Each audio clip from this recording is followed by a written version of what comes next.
বর্তমান বৈশ্বিক উত্তেজনা ও ভূ রাজনৈতিক অস্থিরতার প্রেক্ষাপটে তৃতীয় বিশ্বযুদ্ধের সংখ্যা নিয়ে হুঁশিয়ারি উচ্চারণ করেছে হাঙ্গেরি প্রধানমন্ত্রী ভিক্টর অরবান।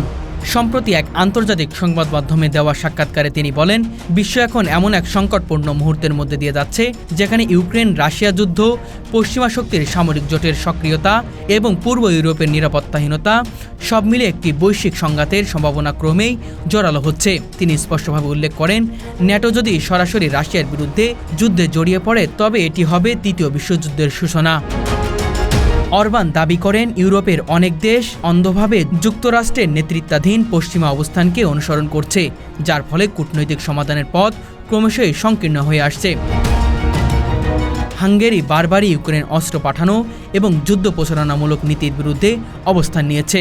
অরবান বলেন, আমরা যুদ্ধ চাই না, আমরা শান্তি চাই, কিন্তু আজ ইউরোপ শান্তির কথা ভুলে গেছে। তিনি আরও বলেন, বর্তমান পশ্চিমা মিডিয়া এবং রাজনৈতিক নেতৃত্ব যুদ্ধকে স্বাভাবিক করে তোলার চেষ্টা করছে, যা দীর্ঘমেয়াদে মানবতার জন্য মারাত্মক বিপর্যয় ডেকে আনতে পারে।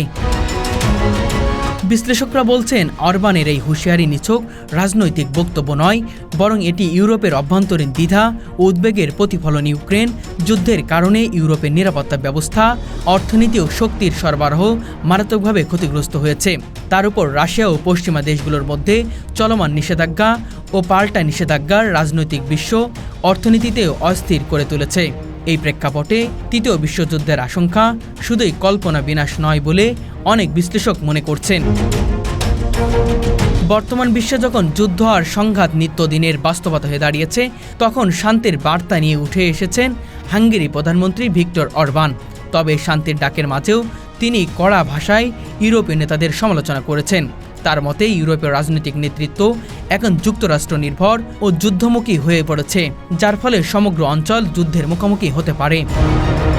অরবানের ভাষ্যমতে, ইউক্রেন সংকট একটি আঞ্চলিক সীমিত সংঘাত হিসেবেই থেমে থাকতে পারত, কিন্তু পশ্চিমা শক্তিগুলো নিজেদের অস্ত্র শক্তি প্রদর্শন লড়াইয়ে সেটিকে একটি বৈশ্বিক সংঘাতের আশঙ্কায় রূপান্তরিত করেছে। তিনি আরও বলেন, যতক্ষণ না শান্তিপূর্ণ আলোচনায় পরিবেশ তৈরি হবে, ততক্ষণ পর্যন্ত এই সংকট থামবে না। যদি ন্যাটো সরাসরি জড়িয়ে পড়ে, তাহলে পৃথিবী এক নতুন ভয়ঙ্কর অধ্যায়ের মুখোমুখি হবে।